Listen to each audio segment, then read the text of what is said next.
코로나 사태가 장기화되면서 대출 이자도 못 내는 기업이 지역에서 크게 늘고 있는데요. 3년 연속 영업 적자를 기록하거나 사업을 해서 돈을 벌어도 대출금을 갚지 못하는 취약 기업이 대전은 2배 이상, 충남과 세종 역시 60% 가까이 는 걸로 드러났습니다. 서울방송센터 김성민 기자입니다. 3년 연속 수익으로 이자를 내지 못하거나 3년 연속 영업 적자 기업, 자본 잠식 기업을 한계 기업이라고 부릅니다. 간신히 파산만 면하는 상태인 건데 대전에선 지난 2016년 121곳이던 한계 기업이 2019년엔 181곳, 지난해 245곳, 올해 7월까지 261곳으로 2배 이상 증가했습니다. 충남과 세종 역시 2016년 146곳에서 2019년 191곳, 지난해 234곳, 올 7월 246곳으로 100곳 이상 급증했습니다.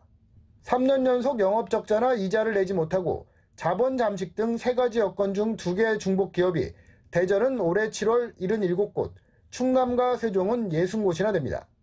특히 3개 요건 모두 해당하는 기업은 대전은 지난 2016년 한 곳에서 올해 7월 4곳으로 4배 늘었고 충남과 세종은 같은 기간 3곳에서 8곳으로 증가했습니다.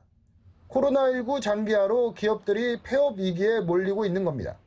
은행에 돈 빌리고 정부 지원금 받아가지고 이른바 대출 백신 맞아서 겨우겨우 유지하는 중소기업이 그 기업이 지금 폐업 위기에 몰려 있습니다. 대전, 세종, 충남은 중소기업들이 차지하는 비중이 커 한계 기업 도산 시 파장이 걷잡을 수 없이 커질 수 있습니다. 그만큼 지원책이 절실합니다. 코로나의 재확산으로 특히 어려움을 겪고 있는 소상공인, 취약계층, 한계 기업들의 충격 흡수와 위기 극복 등을 위한 정책적인 지원 노력에도 결코 소홀함 없이 대응해 나가겠습니다. 정부는 내년 3월까지 한계 기업에 대한 대출 상한 유예 조치를 연장한 상태지만 기업들이 더 이상 버티기 힘든 만큼 돌파구를 찾아야 한다는 목소리가 커지고 있습니다. TJB 김성민입니다.